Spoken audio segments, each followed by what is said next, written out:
Dahulu kala, telah terjadi pertempuran yang berlangsung antara dewa dan iblis. Namun selain dewa, ada juga orang-orang yang melawan iblis di dunia manusia, dan mereka disebut pemburu iblis. Salah satu dari mereka adalah Kaken, yang dipilih oleh dewa perang untuk mewarisi senjata ilahinya. Suatu hari, tempat mereka diserang oleh iblis Asura. Sementara Goto, yang juga seorang pemburu iblis, sedang bertarung melawan musuh, dia menugaskan putra sulungnya, Zen, untuk menjaga adik laki-lakinya, Kaken. Karena ada pertempuran sengit yang terjadi di luar, Jin pergi menemui ayah mereka untuk membantunya melawan iblis. Ketika iblis itu hendak menyerang mereka, ayah mereka dengan cepat menghalanginya. Goto menyerang musuh berulang kali, dan dia juga berhasil membawa Jin dan Kaken pergi dari sana. Kemudian dia menggunakan salah satu tekniknya, penjara 5 jari, dan mengendalikan batu-batu raksasa untuk menjebak iblis tersebut. Mereka segera meninggalkan tempat itu dan pergi ke sebuah gua. Goto buka gerbang surgawi istana, dan mereka melihat 2 pedang di dalamnya. Setelah mereka menarik pedang-pedang itu, sebuah kotak kecil berwarna emas muncul. Goto menugaskan Jin untuk menyembunyikannya dan memberikannya kepada Kaken, begitu dia mencapai usia yang tepat. Kemudian dia memberikan Jin 2 pedang yang dia inginkan, agar putranya warisi sebagai seorang pemburu iblis.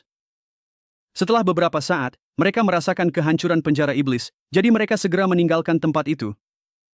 Mereka pergi ke rumah roh pemburu iblis, tetapi iblis itu datang dan berhasil menahan Goto.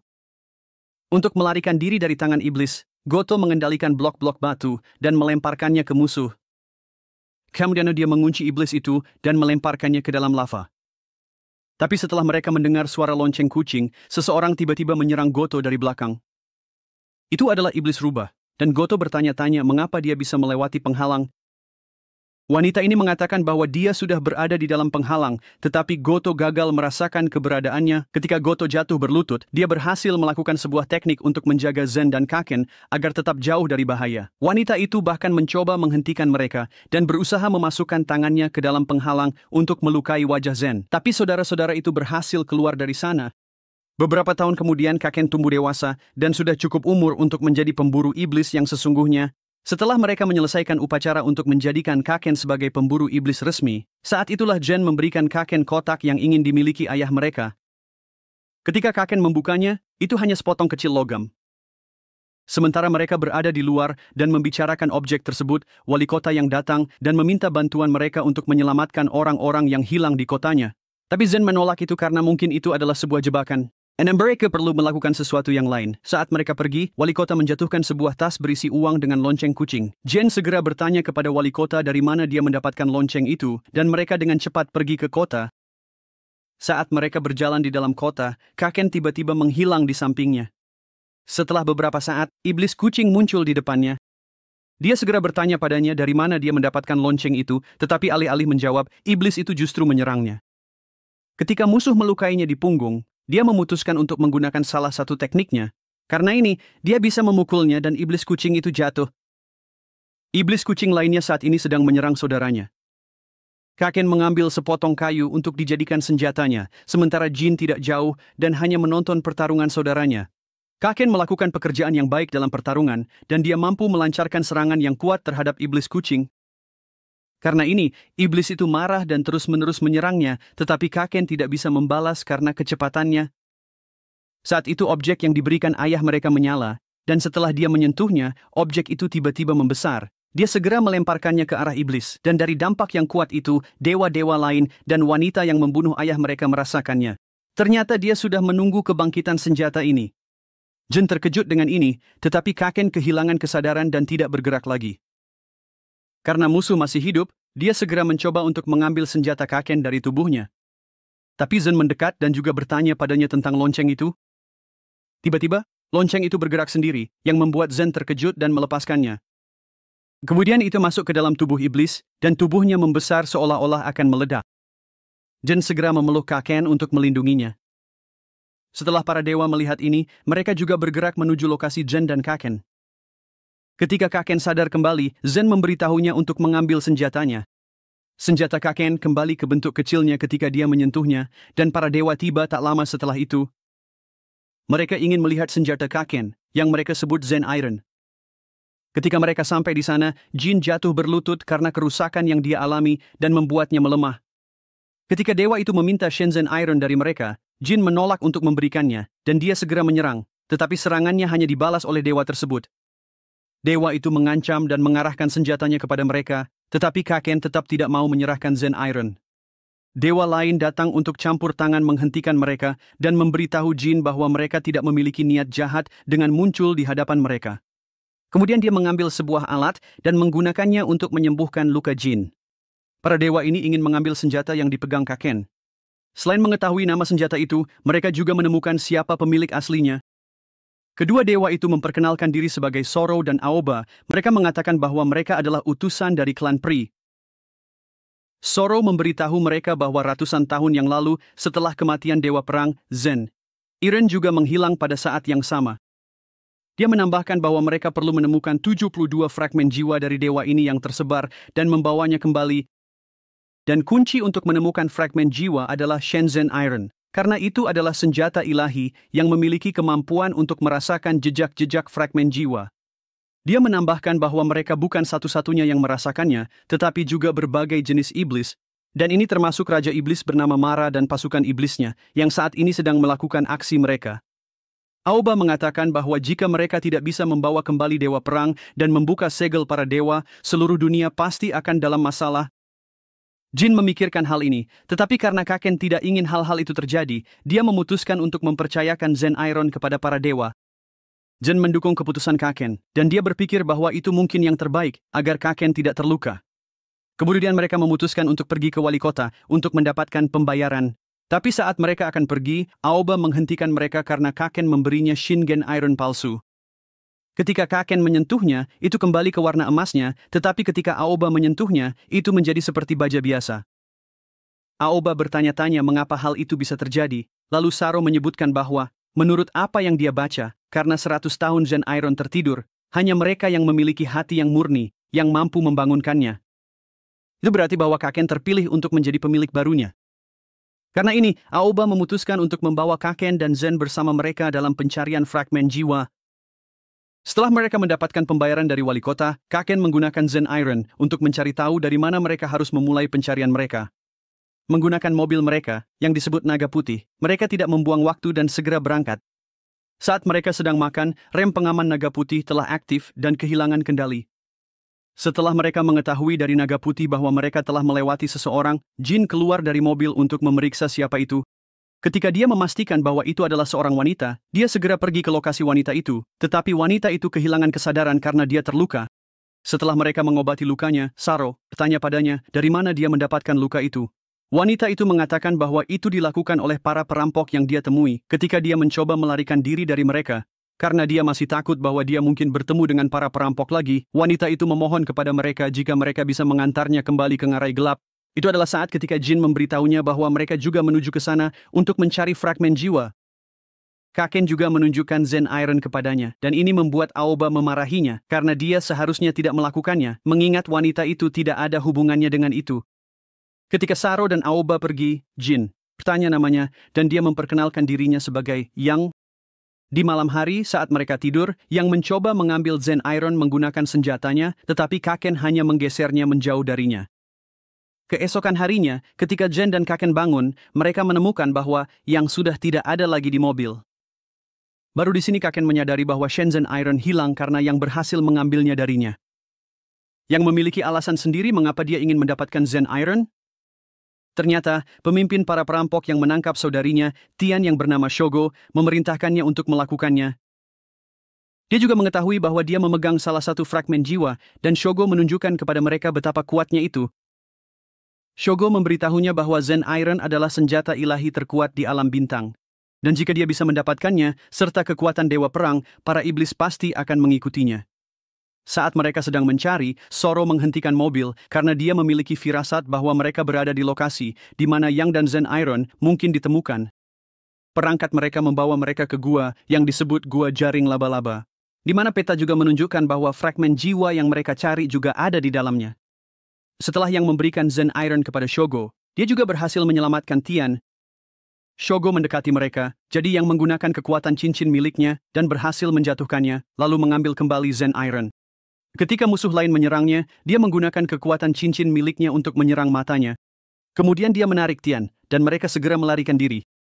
Tian jatuh berlutut dan para perampok berhasil mengejar mereka, yang menghindari serangan Shogo dan menyelamatkan saudarinya dari musuh. Shogo yang tiba-tiba menyerang, tetapi dia berhasil menghindarinya, dan saat dia hendak menyerangnya, Shogo menggunakan kekuatan fragmen jiwa yang menyebabkan dia terluka. Ketika Xian mendekati saudarinya, teman Shogo berhasil melepaskan diri, dan dia menggunakan penghalang King Kong untuk menjebak mereka, yang tidak menyangka bahwa dia juga memegang fragmen jiwa. Sementara itu, Saru tidak bisa memutuskan jalur mana yang harus mereka ambil karena kompleksitas terowongan di dalam gua. Karena ini, Jin memutuskan bahwa mereka harus berpisah dan Kaken pergi untuk mengikuti saudaranya. Setelah beberapa menit berlari di dalam gua, mereka mendengar suara Yang dan Xian. Mereka melihat mereka terkurung dan luka-luka yang mulai berdarah lagi. Setelah menghapus penghalang, Shogo mencoba mendekati Xian, jadi Yang segera menyerangnya. Dalam kemarahannya dia membalas serangan itu, tetapi dengan cepat diblokir oleh Jin. Karena ini, Jin marah dan menyerang Shogo, tetapi musuh berhasil memblokir serangannya. Tiba-tiba, suatu meledak di belakang Jin dan ternyata itu dilakukan oleh Aoba. Ketika Zoro melihat tubuh Shogo, dia yakin bahwa fragmen jiwa ada di dalam dirinya. Kemudian Jin memberitahu Kaken untuk membantu yang mengeluarkan saudarinya yang terluka dari gua. Tapi Shogo memanggil sisa perampok lainnya, menyebabkan mereka dikelilingi. Ketika musuh menyerang mereka, Zoro hanya menggunakan kekuatannya dan melempar mereka keluar. Kemudian dia menggunakan seni Sage petir dari langit dan berhasil menyerang Shogo dengan kilat. Jin dengan cepat mengangkat Tian agar mereka bisa keluar dari sana, dan sementara Kaken membantu Yang, dia mengembalikan besi Zen kepadanya. Di malam hari, saat Zoro berusaha menyembuhkan Tian, dia menyadari bahwa sihir abadi tidak bisa menyembuhkan kerusakan yang dialami Tian.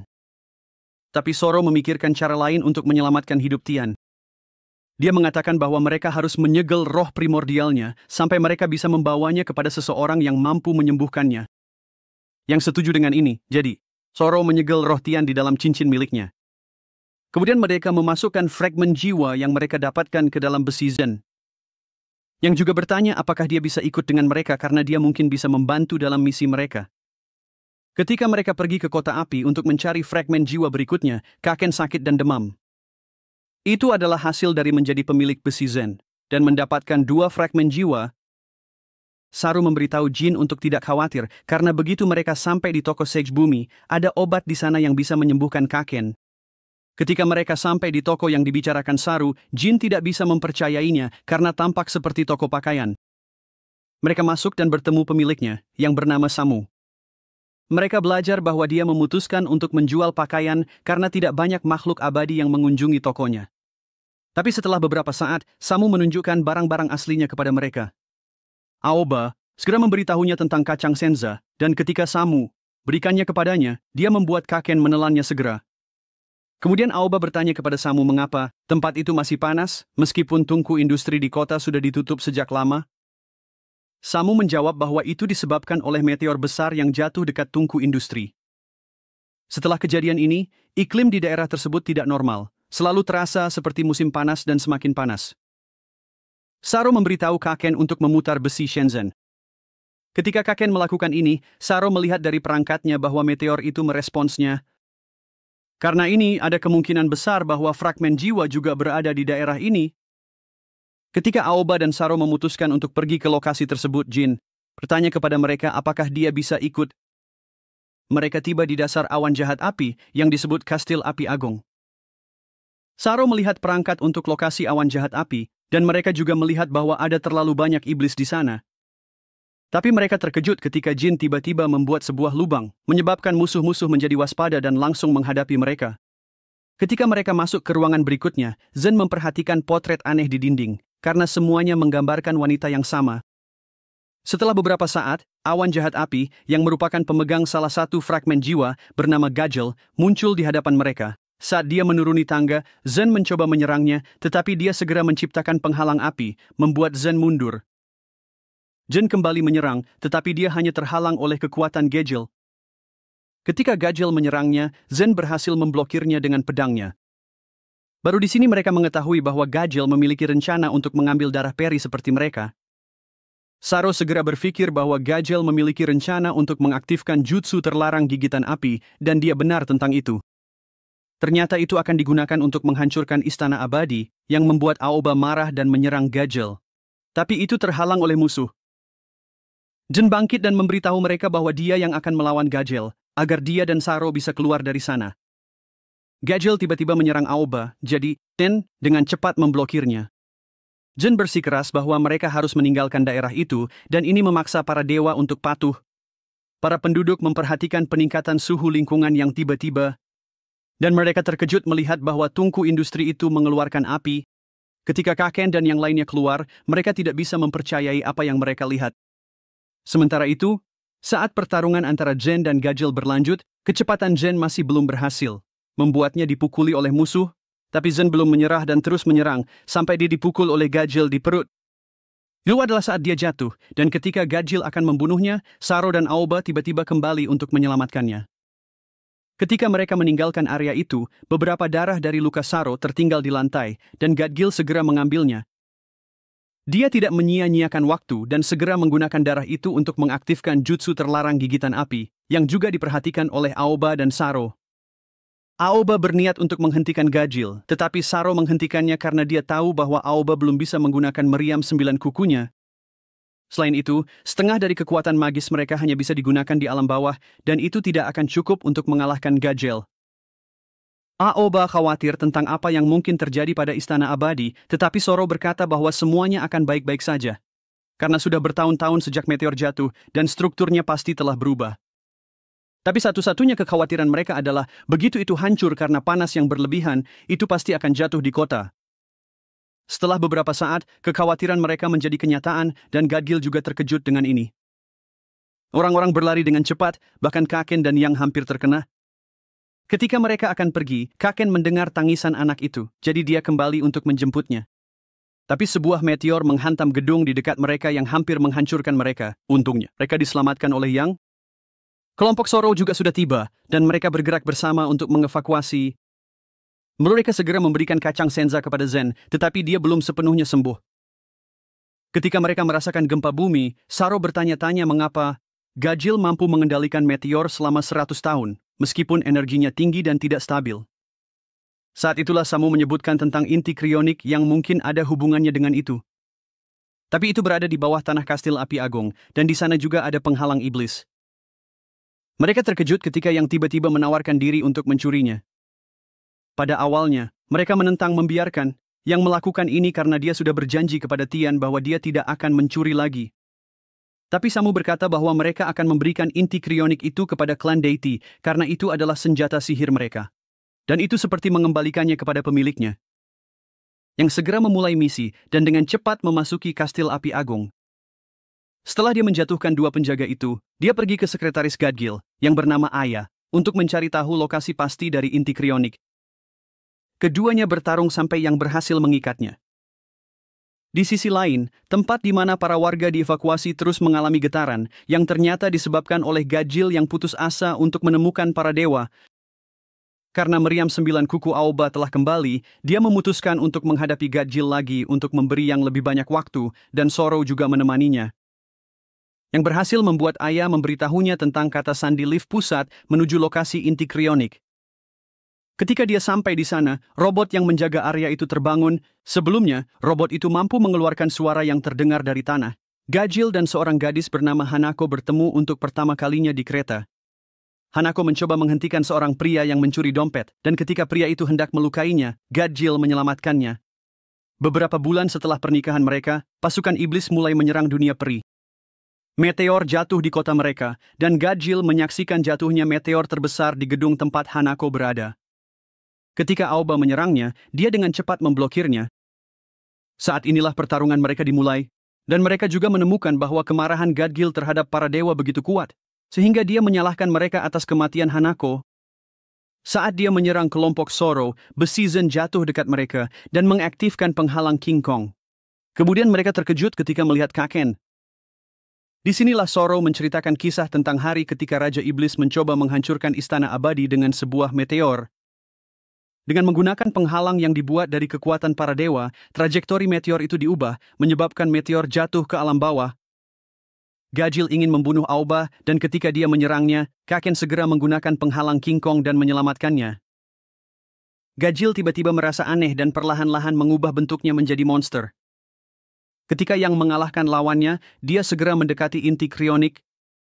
Tapi ketika dia mencoba mengambilnya, dia gagal, lalu tiba-tiba itu melepaskan energi. Saat Gajil hendak menyerang lagi, dia merasakan energi yang dilepaskan oleh inti krionik. Karena ini, dia segera kembali ke Kastil Api Agung. Mereka seharusnya mengikuti Gajil untuk menyelamatkan Yang, tetapi karena cedera Aoba, Kaken memutuskan bahwa dialah yang akan menghentikan musuh. Dalam situasi ini, Zoro menggunakan kekuatannya untuk segera mengirim Kaken ke lokasi Yang. Di sisi lain, seseorang masuk ke ruangan tempat Yang berada, jadi dia segera bersembunyi. Dia mengambil inti krionik, tetapi setelah beberapa saat, Gajil juga masuk ke ruangan. Gajil segera menyerangnya, dan keduanya bertarung. Gajil terkejut ketika penampilan lawannya berubah dan hanya dengan satu pukulan, dia terlempar karena kekuatan yang sangat ekstrim. Kemudian disusul dengan serangan lain, menyebabkan Gajil kembali ke bentuk manusianya. Serpihan jiwa itu juga keluar dari tubuhnya, jadi musuh juga mendapatkannya. Saat perhatiannya tertuju pada meteor yang jatuh, Kaken tiba-tiba menyerang wadah tempat pria ini meletakkan inti krionik dan serpihan jiwa. Besi Zen, nyerap serpihan jiwa. Itulah sebabnya Kaken diserang oleh musuh, dan untungnya, Yang dengan cepat menyelamatkannya. Karena musuh tidak bisa melepaskan besi Zen, dia hanya memotong lengannya dan memutuskan untuk mundur. Sekarang, salah mereka adalah meteor yang mendekati kota. Gajil tiba-tiba berbicara dan memberitahu mereka bahwa mereka perlu memecahkan inti krionik untuk menghentikan meteor. Kaken tidak berpikir dua kali, dan setelah dia mendapatkan besi Shenzhen, dia segera memecahkan inti krionik. Karena ini meteor tiba-tiba menghilang dan mereka menyelamatkan seluruh kota. Setelah insiden itu, mereka melanjutkan ke lokasi berikutnya dari serpihan jiwa. Saat mereka dalam perjalanan, Kaken menyadari bahwa ada sesuatu yang mengganggu Zoro. Ketika mereka tiba di kota Yanga, naga putih mengalami masalah. Setelah Zoro keluar untuk memeriksa ini, Yang dan Jin juga menyadari bahwa Zoro bertindak aneh. Meskipun mereka ingin menemani Zoro ke tambang terdekat untuk mendapatkan bahan yang dibutuhkan untuk memperbaiki naga putih, Zoro tidak mengizinkan mereka ikut karena mereka hanya akan mengganggunya. Ketika Zoro tiba di suatu area, dia teringat hari ketika dia memiliki misi bersama kelompoknya di kota ini. Mereka memasuki sebuah tambang dan terkejut dengan apa yang mereka lihat, seolah-olah sebuah pertempuran sengit telah terjadi di dalamnya. Kemudian mereka melihat lubang besar di tengahnya, dan karena misi mereka di sana adalah untuk mencari tahu apa yang terjadi di tambang ini, mereka semua masuk ke dalamnya. Mereka melihat orang-orang yang seperti zombie, dan apapun yang mereka lakukan kepada mereka, mereka tidak akan mati.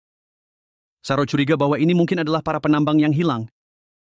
Karena jumlah zombie yang masuk semakin banyak, mereka memutuskan untuk meledakkan mereka. Salah satu zombie menggigit kaki salah satu rekan mereka. Siapa itu kepala hitam?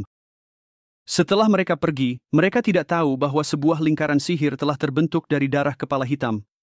Mereka berhasil bersembunyi di sebuah ruangan di mana ada perangkat yang bisa mereka gunakan untuk menghubungi markas mereka dan meminta bantuan. Zoro menugaskan IFU untuk melakukannya dan beberapa menit kemudian IFU menyelesaikannya. Tetapi tiba-tiba sesuatu menyerang dari belakangnya, yang ternyata adalah makhluk pemangsa mayat, dan ini menyebabkan kematian Afu. Aoba saat ini sedang menceritakan insiden ini kepada mereka. Saat Zoro mengumpulkan bahan yang dia butuhkan dari tambang, dia terkejut melihat lingkaran sihir itu. Ternyata itu adalah formasi pengorbanan yang membuka jalan ke alam iblis. Saat itu dia menyadari bahwa timnya mungkin telah menjadi pengorbanan dalam formasi ini pada waktu-waktu itu. Ketika dia bangkit, makhluk pemangsa mayat muncul di depannya, dan ketika makhluk itu menyerangnya, dia teringat saat-saat ketika dia melawannya bersama rekan-rekannya. Setelah monster itu menghapus semua penghalang yang telah dia buat, Zoro bertarung melawan musuh lagi, tetapi serangannya tidak berhasil pada makhluk itu sampai dia terjatuh ketika dia melemah. Giyu bangkit dan mengorbankan dirinya untuk menyelamatkan Zoro. Ketika dia bangun, dia melihat mantan rekan-rekannya. Dia segera meminta maaf kepada mereka karena dia gagal melindungi mereka sebagai pemimpin mereka. Ketika Giyu berbicara kepadanya, dia mengingatkan Zoro bahwa dia seharusnya belum ada di sana karena dia masih memiliki misi yang harus diselesaikan. Dia menambahkan bahwa Zoro masih perlu mencari tahu kebenaran di balik formasi pengorbanan. Ketika dia mendapatkan kesadarannya kembali, Kaken ada di depannya, dan mereka telah melacak keberadaannya karena naga putih. Yang lainnya semua sedang melawan monster, dan meskipun mereka bekerja sama, mereka bahkan tidak bisa melukai musuh. Zoro menginstruksikan Kaken untuk menggunakan penghalang King Kong untuk melindungi yang lainnya. Ketika Zoro memulai rencananya, Kaken dengan cepat menggunakan penghalang King Kong, dan Zen terkejut bahwa dia juga termasuk di dalamnya. Kaken kemudian menggunakan salah satu kekuatan besi Zen, dan dengan kekuatan besarnya, dia membuat lubang besar, membuat monster itu terpapar sinar matahari, dan secara bertahap berubah menjadi abu. Sebelum mereka meninggalkan tempat ini, Saru berjanji kepada mantan rekan-rekannya bahwa dia akan mencari tahu siapa orang di balik formasi pengorbanan itu. Kemudian mereka melanjutkan perjalanan ke Sungai Ilahi. Setelah beberapa jam perjalanan mereka, akhirnya mereka sampai di tujuan. Mereka terpesona saat melihat pemandangan indah di luar. Disinilah mereka menemukan bahwa tempat ini tidak hanya bisa menyembuhkan luka dan penyakit orang-orang yang terluka, tapi ada juga yang datang ke sana untuk meminta dan berdoa untuk apapun yang mereka inginkan. Inilah alasan mengapa banyak orang tinggal di dekatnya dan mengapa kota pasir terbentuk. Tapi Aoba memberitahu mereka bahwa setelah apa yang terjadi di tambang, kerajaan Peri telah menarik unit garrison yang ditugaskan di sana, sehingga para iblis bisa berkeliaran di area itu dengan bebas. Ketika Jin mandi di sungai, Kaken segera menyadari penyembuhan lukanya. Setelah beberapa saat, mereka melihat seorang pria bernama Folg di kejauhan. Jin meminta Kaken untuk mengambil barang-barangnya, lalu dia mendekati Folg. Jin bertanya kepada pria ini, tetapi Folg tidak menjawabnya pada awalnya. Ketika Kaken datang, mereka mengira bahwa Folg juga sedang meminta sesuatu dari Sungai Ilahi, jadi saat itulah Folg menjawab mereka. Folg melihat senjata Jin, dan dia teringat hari ketika dia bertarung melawan pemilik sebelumnya dari pedang ganda, yang bernama Kitian, yang mengalahkannya dalam pertarungan. Tapi Zen dan Kaken tidak tahu siapa orang yang dia bicarakan, jadi mereka mengira dia hanya membuat kesalahan. Tapi Folg mengatakan bahwa dia tidak mungkin salah karena pedang ganda yang dipegang Zen adalah yang menyebabkan luka di wajahnya. Dia menambahkan bahwa hanya pemburu iblis terkuat yang berhak memegang pedang ganda. Dan jika Zen tidak ada hubungannya dengan Kitian, maka dia seharusnya tidak memegangnya. Agar Zen bisa menunjukkan kepada Folg bahwa dia layak memegang pedang ganda, dia memutuskan untuk melawannya. Kaken mencoba menghentikan mereka, dan saat itulah Aoba dan Saru datang. Aoba meminta Folg untuk pergi, tetapi dia tiba-tiba menyerangnya, yang mengejutkan mereka. Yang tiba-tiba ikut campur dan menyebut Folg sebagai hantu yang tidak permanen. Yang mengenalinya karena dia memegang pedang tulang gelap. Kemudian dia menyarankan kepada Folg agar dia memberi Jin waktu untuk sembuh, karena pertarungan mereka tidak akan adil jika dilakukan saat itu. Folg setuju dengan ini dan memberi Jin waktu 12 jam untuk pulih. Ketika mereka kembali ke Naga Putih, yang memberitahu mereka sisa informasi yang dia ketahui tentang hantu yang tidak permanen. Untuk menjadi pendekar pedang terkuat, Folg mencuri pedang tulang hitam. Setelah mantan Raja Iblis mengetahui apa yang telah dilakukan Folg, dia memerintahkan murid-muridnya untuk menyerangnya, tetapi Folg juga yang akan membunuh mantan Raja Iblis itu. Setelah mendengar apa yang dikatakan Yang, mereka berdua menyadari bahwa meskipun mereka saling membantu, mereka tidak akan bisa mengalahkannya. Tapi bagi Zen, masih ada cara untuk mengalahkan Folg. Jika pemilik sebelumnya dari pedang ganda bisa mengalahkannya, ada kemungkinan besar bahwa dia juga akan mengalahkan musuh. Kaken tidak setuju dengan apa yang dipikirkan Jin dan memikirkan rencana untuk melarikan diri dari Folg. Untuk saat ini, melalui ini, mereka akan memiliki kesempatan untuk menjadi lebih kuat. Tapi Jin tidak ingin melarikan diri, dan dia bertekad untuk melawan Folg. Keesokan paginya, sebelum pertarungan mereka dimulai, Saro melakukan sesuatu pada tubuh Jin, agar dia bisa bergerak lebih cepat. Dia juga berterima kasih kepada Yang karena telah membuat armor perak dari sutra laba-laba. Ketika pertarungan mereka dimulai, Zen menyerang terlebih dahulu. Tapi tidak peduli seberapa cepat serangannya, semuanya dengan mudah dihindari dan diblokir oleh Fald. Sampai Fald juga menyerang, dan disinilah Zen melihat apa yang bisa dilakukan armor yang dibuat oleh Yang. Tapi Fald menyerang lagi dan berhasil melukainya. Zen mencoba mengalihkan perhatiannya dengan pasir, tetapi Fald berhasil memblokirnya dan mereka melanjutkan untuk saling menyerang lagi. Setelah Zen menghindari serangan Fald, dia menahan senjata Fald dengan kuat dan menyerangnya dengan pedangnya. Jin mengira bahwa dia telah mengenai Fald, tetapi Fald memblokir serangannya dengan tangannya. Karena Fald bisa melihat bahwa Jin tidak boleh diremehkan, dia mengambil pertarungan ini dengan serius dan menyerang menggunakan jurus pedang hantu legendaris. Meskipun Jin berhasil memblokirnya, Fald membuat retakan di armornya. Yang tidak menyangka bahwa Fald akan segera menemukan kelemahan dari armor perak dengan terus-menerus menyerang bagian yang sama dari armor yang dia buat. Jadi hanya beberapa saat setelah serangan berulang Fald, armor perak itu hancur total. Jin terus bertarung melawan lawannya sampai Folg memukulnya lagi. Dia tidak menyerah dan bangkit lagi, meskipun dengan luka-luka yang dia derita. Disinilah Jin melukai dirinya sendiri yang mengejutkan mereka. Kemudian dia membiarkan darahnya mengalir melalui pedang ganda. Karena apa yang dia lakukan, Kaken segera tahu bahwa teknik ini adalah pengorbanan darah. Dia tiba-tiba berlari menuju Volk yang tidak bisa menghindari serangannya, dan Jin dengan cepat melanjutkan dengan serangan lainnya. Mereka tidak bisa percaya ketika Jin menunjukkan kekuatan mendadak yang dimilikinya. Tapi menurut Volk, dia masih belum mencapai kekuatan Qitian. Volk sekali lagi teringat pertarungan antara dia dan Qitian. Jadi dia juga teringat apa yang Qitian katakan tentang alasan masing-masing mereka mengapa mereka bertarung. Sampai Qitian menggunakan salah satu tekniknya yang tidak akan bisa dilupakan oleh Volk. Ketika Jin menyerang lagi, Volk memukulnya, membuatnya terlempar ke dalam sungai. Tapi dia bangkit lagi dan tidak memikirkan hal lain selain menyingkirkan para iblis. Volk menjadi tertarik dengan ini dan berpikir bahwa Jin mungkin akan memenuhi permintaannya. Jin kembali menyerang, dan karena apa yang dia tunjukkan, bukan hanya Volk yang tampak terkejut, tetapi yang lainnya juga. Tapi Jin berjalan menuju teman-temannya, yang mengejutkan mereka. Kemudian dia tiba-tiba menyerang mereka, yang dengan cepat diblokir oleh Kaken, dan ketika dia menyerang lagi, mereka semua mundur. Jin tidak bisa lagi mengenali mereka, karena dia hanya melihat mereka sebagai iblis. Dia terus menyerang, sampai Zoro terpaksa membalas. Kaken segera mendekati saudaranya, tetapi Zen justru menyerangnya. Dia bangkit lagi untuk menyerang mereka, tetapi Valt mengambil tindakan dan menjatuhkannya, membuat Zen kehilangan kesadaran. Zen bermimpi tentang hari ketika ayahnya dan Qitian masih bersama. Suatu hari mereka berdua pergi ke sebuah kota, di mana orang-orang lain hampir tidak bisa bergerak karena kelaparan yang ekstrim. Setelah beberapa saat, mereka tiba-tiba mendengar seorang anak berteriak bahwa para iblis gunung datang untuk memakan mereka. Qitian menghadapi mereka, dan ketika salah satu dari mereka menyerangnya, dia dengan cepat membunuhnya. Iblis-iblis lainnya menyerang, jadi dia mengalahkan semuanya. Kemudian dia pergi ke gua tempat musuh-musuh tinggal, dan melihat para iblis gunung muda. Ketika iblis gunung tua akan menyerangnya, Qitian mendahuluinya. Iblis tua itu memohon padanya untuk membiarkan para iblis gunung muda hidup karena mereka tidak bersalah. Setelah Qitian keluar dari gua, dia memberitahu Goto bahwa dia akan pergi ke dunia bawah. Dia percaya bahwa adalah mungkin baginya untuk melihat harapan agar bisa mengakhiri pertempuran yang mereka hadapi. Ketika dia sampai di sana, dia langsung melihat para iblis tergeletak di tanah. Ternyata itu dilakukan oleh Volk, dan ketika mereka saling berhadapan, Volk segera merasakan banyaknya jiwa iblis di pedang ganda itu. Karena alasan ini, Volk bisa merasakan bahwa Qitian memiliki kemampuan untuk menjadi seorang dewa.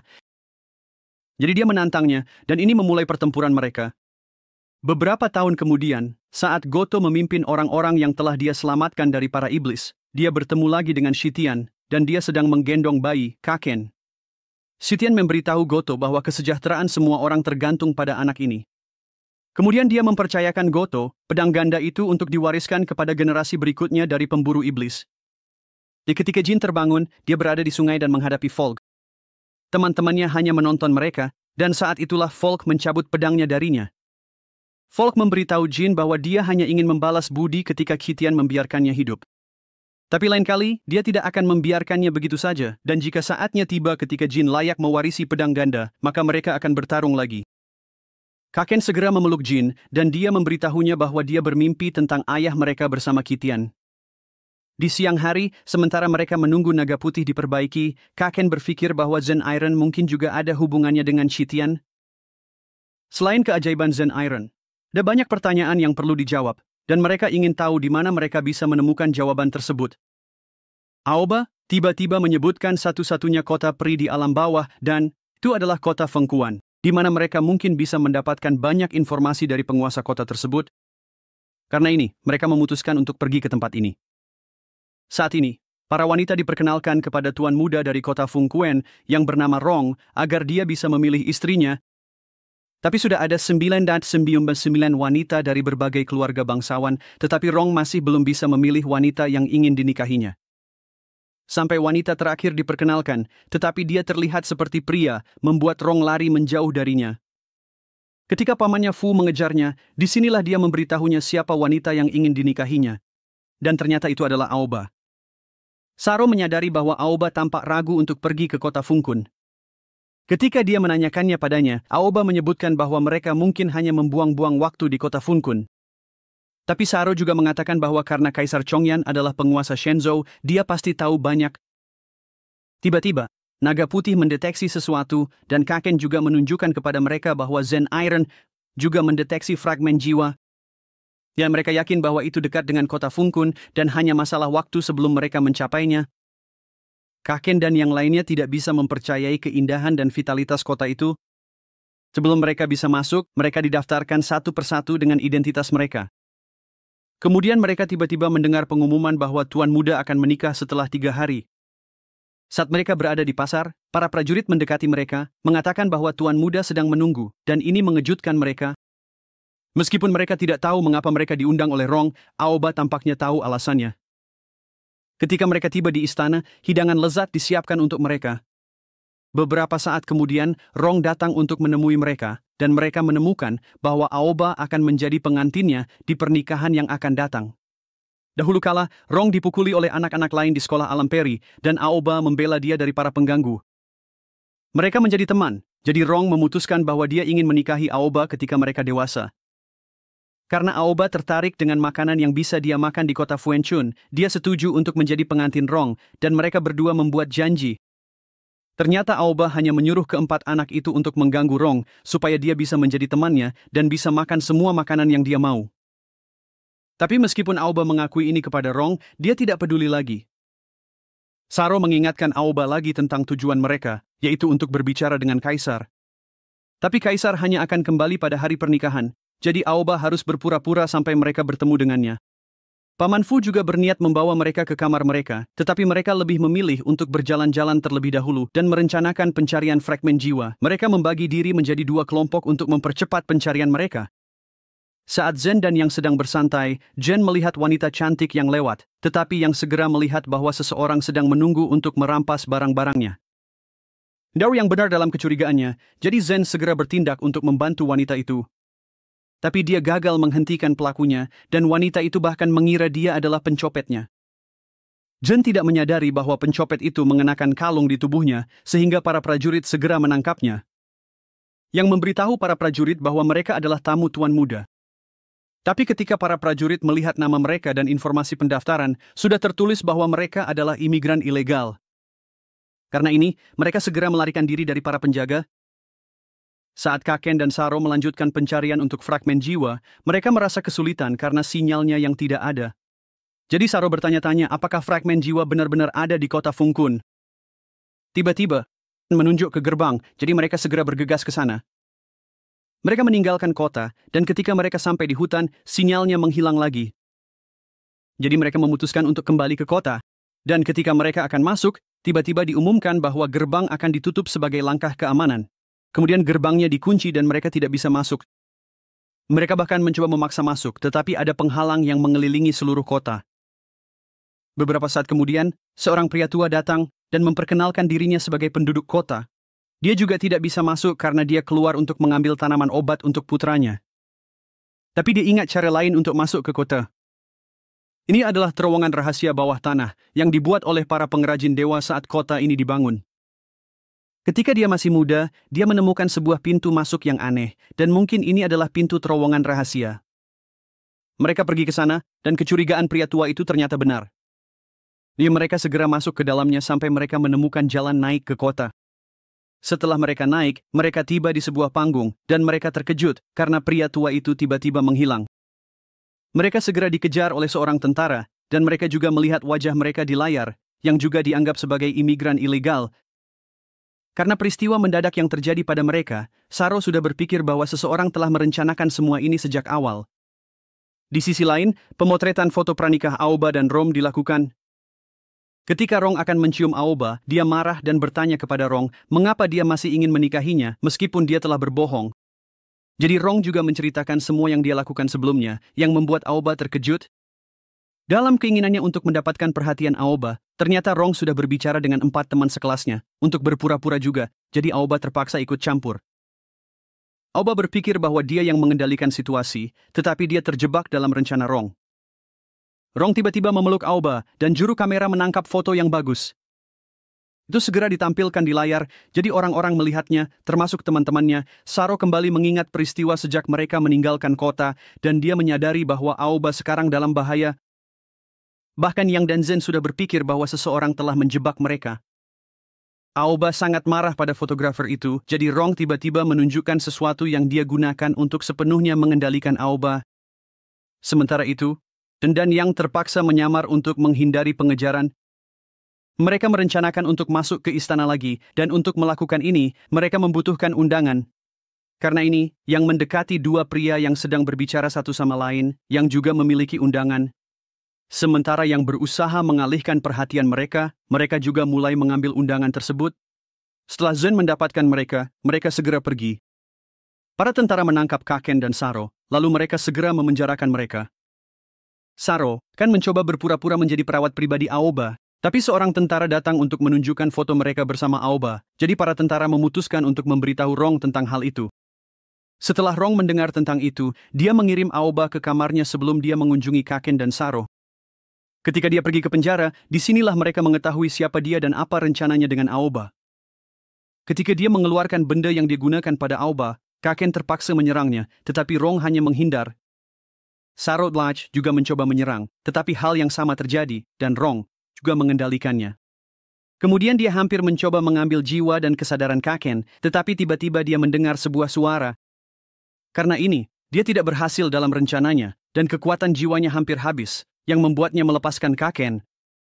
Dia baru saja pergi dari sana dan memerintahkan Soro untuk memukuli Kaken.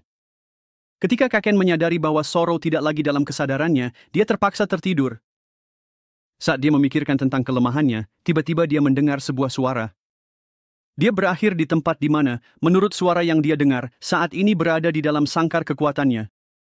Dia mengingatkan Kaken lagi, tetapi Kaken tidak bisa menerimanya karena dia lebih memilih menjadi pemburu iblis. Ketika dia kembali, dia melihat bahwa besi Zen telah tumbuh lagi. Untuk keluar dari penjara ini, dia memanfaatkan kesempatan untuk menggunakan Soro.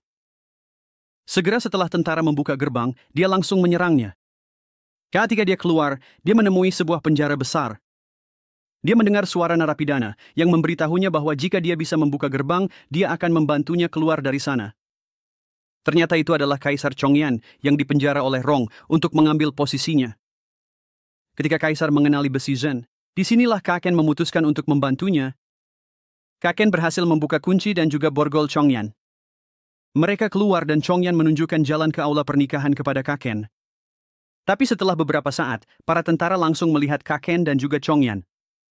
Tiba-tiba, seseorang melemparkan layar asap yang dilakukan oleh Zen dan Yang sehingga mereka segera membuat para tentara tertidur. Ketika Kaken memperkenalkan Chongyan kepada Zen dan Yang, disinilah mereka mengetahui tentang tindakan Rong. Mereka juga mengetahui tentang kondisi Saro saat ini, dan mungkin Rong melakukan hal yang sama kepada Aoba, itulah sebabnya dia membuat Aoba setuju untuk menikah dengannya. Chongyan mengatakan bahwa objek yang digunakan Rong untuk mengendalikan pikiran adalah salah satu fragmen jiwa. Jin mencoba menunjukkan pedang ganda kepada Chongyan, dan ketika Chongyan mengenalinya, Jin mengonfirmasi bahwa ini memang kaisar yang mereka cari. Mereka perlu menyelamatkan Aoba dan Saro, dan agar tidak dicurigai, mereka juga menyamar. Ketika mereka masuk ke aula pernikahan, mereka juga langsung melihat Saro. Untuk menghentikan pernikahan, Chongyan memberitahu Jin untuk menentang pernikahan itu dan menantang Rong untuk berduel. Dan karena itu adalah tradisi kota, dia tidak bisa menolaknya. Dia menambahkan bahwa dia juga akan mencari kesempatan untuk mengungkapkan dirinya dan menyelamatkan Aoba serta Saro.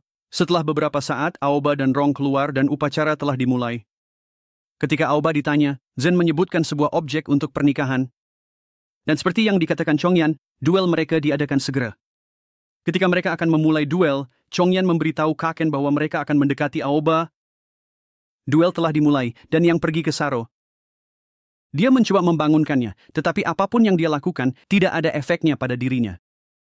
Sampai Rong menyadari mereka, dan dia memerintahkan Soro untuk membalas terhadap Yang. Karena Rong teralihkan oleh apa yang terjadi pada keduanya, Jin berhasil melukainya. Dia tidak bisa percaya pada kekuatan yang ditunjukkan Jin, meskipun dia hanya seorang manusia biasa. Saat itulah dia memutuskan untuk menggunakan tombak naga jiwa es. Dengan ini, dia juga melukai Jin, yang lukanya perlahan-lahan membeku. Sementara itu, Kaken dan Kaisar sudah tiba di lokasi Aoba. Zhen bangkit lagi dan melanjutkan serangan dengan lawannya. Sampai Zhen terkena serangan dan terjatuh lagi. Tapi dia bangkit dan dengan cepat menyerang Rong. Kali ini mereka melancarkan serangan yang kuat satu sama lain. Sampai mereka berdua menggunakan serangan yang sangat kuat. Setelah ini, Kaken berbicara untuk memberitahu semua orang tentang kebenaran mengenai Kaisar Chongyan dan bagaimana Rong merebut posisinya. Rong tidak bisa percaya bahwa ayahnya dibebaskan dari penjara. Ketika Chongyan muncul, dia segera memerintahkan para prajurit untuk menangkap Rong. Tapi menurut Rong, ini tidak benar karena iblis hanya mengendalikan ayahnya. Ketika para prajurit akan mencoba menangkapnya, dia memutuskan untuk menggunakan kekuatan senjatanya, menyebabkan seluruh area membeku, dan ini mempengaruhi semua orang yang hadir di area tersebut. Tapi dia tidak menyangka bahwa Zhen bisa memblokirnya. Setelah Zhen bangkit, dia tiba-tiba menyerang, yang langsung dibalas oleh Rong. Rong mencoba menjelaskan bahwa Kaken hanya ditipu oleh iblis yang mengendalikan ayahnya, tetapi Zhen tidak mempercayainya. Ketika Chongyan bangkit, iblis itu keluar dari tubuhnya, yang ternyata adalah iblis rubah yang membunuh ayah Zhen. Iblis itu ingin mengambil fragmen jiwa dari penjagaan kota Fengkun, jadi Chongyan menguncinya di dalam tubuhnya sendiri. Sampai Chongyan memutuskan untuk dipenjara sebelum iblis ini bisa sepenuhnya mengendalikannya. Jadi dia mempercayakan kepemimpinan kepada Rong, dan mereka membuat penduduk percaya bahwa dia hanya berada di luar kota. Karena kemarahan ekstrem yang ditunjukkan Zhen terhadap iblis ini, Rong mengetahui bahwa dia telah membunuh ayah Zhen. Zhen segera menyerang, tetapi sebelum dia bisa mendekati iblis rubah, iblis itu mengubah Kaken menjadi perisai dan memaksa Kaken untuk menggunakan besi Zhen. Kemudian Rong tiba-tiba menyerang, yang dengan cepat dihindari oleh iblis rubah. Iblis rubah membebaskan pria tua yang membantu mereka sebelumnya, dan itu adalah iblis Azura yang segera menyerang Zhen dan Rong. Zhen dan Rong bekerja sama untuk melawannya, sampai Rong memutuskan untuk menaruh fragmen jiwa di senjatanya. Dengan ini dia berhasil menghentikan iblis Azura, jadi Zhen memiliki kesempatan untuk menyerangnya. Tiba-tiba, iblis Azura menyerang Aoba. Untungnya, itu dengan cepat diblokir oleh Rong. Kemudian iblis itu menyerang Aoba lagi, jadi Rong dengan cepat mengambil tindakan untuk menghentikannya. Dia berhasil memukulnya dengan senjatanya, tetapi itu juga memberinya cedera serius. Zhen segera memanfaatkan kesempatan itu untuk menyerang iblis. Rong tahu bahwa dia tidak akan bertahan lama, jadi dia memberikan fragmen jiwa itu kepada Aoba. Besi Zhen segera bereaksi terhadap ini, dan beberapa saat kemudian Rong menghembuskan napas terakhirnya. Sementara Aoba masih tertegun, iblis rubah mengambil fragmen jiwa dan menggunakan Kaken untuk memblokir serangan Zhen. Aoba tiba-tiba menyerang iblis rubah, tetapi Kaken memblokirnya dengan penghalang King Kong. Karena Zhen sudah muak dengan kendali iblis rubah atas Kaken, dia melukai dirinya sendiri dan memutuskan untuk menggunakan pengorbanan darah lagi. Iblis rubah segera mengendalikan iblis Azura untuk menyerang Zhen. Zhen berusaha keras agar tidak dikendalikan oleh pedang ganda itu lagi. Ketika iblis rubah mengetahui tentang ini, dia mengingatkan Zhen tentang saat dia membunuh Goto. Dia berpikir bahwa dia akan berhasil dalam rencananya, tetapi dia tidak pernah menyangka bahwa Qitian akan muncul di hadapan Zhen lagi. Dia memberi Zhen nasihat dan mengajarinya cara menggunakan teknik terkuatnya. Jadi ketika iblis Azura menyerang, Zhen berhasil mengalahkannya menggunakan teknik ini. Kemudian dia segera mendekati iblis rubah, tetapi dia dengan cepat menggunakan Kaken untuk menyerang Zhen. Dia terus mengendalikan Kaken untuk menyerang Zhen sampai Zhen terjatuh lagi. Ketika Kaken menyerang, Zhen berhasil menghentikannya. Iblis rubah menggunakan penjara 5 jari, jadi Jin terkejut bagaimana dia bisa mempelajari teknik para pemburu iblis. Sebelum itu sepenuhnya tertutup, Jin dengan cepat melempar Kaken. Kaken merasa sangat sedih, sehingga dia sekali lagi berbicara kepada kekuatan tersembunyinya. Iblis rubah hampir membawa Kaken ke kastil Kuali, tetapi dia terkejut ketika kabel khususnya terputus. Disinilah Kaken melepaskan kekuatan yang sangat intens yang membuat iblis rubah ketakutan. Sementara dia masih tertegun oleh apa yang dilihatnya di Kaken, dia tidak menyadari bahwa dia telah diserang menggunakan besi Shenzhen. Dia tidak bisa melakukan apa-apa sampai dia menghilang, dan setelah beberapa saat, Kaken juga kehilangan kesadaran. Ketika Chongyan bangun, dia melihat Rong terbaring. Beberapa hari kemudian, saat hujan deras, mereka membawa Rong ke kuburnya. Kaken melihat Zhen dari kejauhan, yang masih sangat marah, sambil memegang lonceng kucing. Saat matahari terbit, mereka memutuskan untuk melanjutkan pencarian fragmen jiwa lainnya. Chongyan menyarankan mereka untuk pergi ke Gunung Shumi karena mereka pasti akan mendapatkan banyak informasi tentang fragmen jiwa. Tapi sejauh yang Saro tahu, tidak ada cara langsung untuk sampai ke sana, jadi Chongyan menggunakan kekuatannya untuk membuka portal. Kemudian dia memberitahu Aoba bahwa pintu kota Funkun selalu terbuka untuknya, jadi dia berjanji bahwa dia akan kembali ke sana.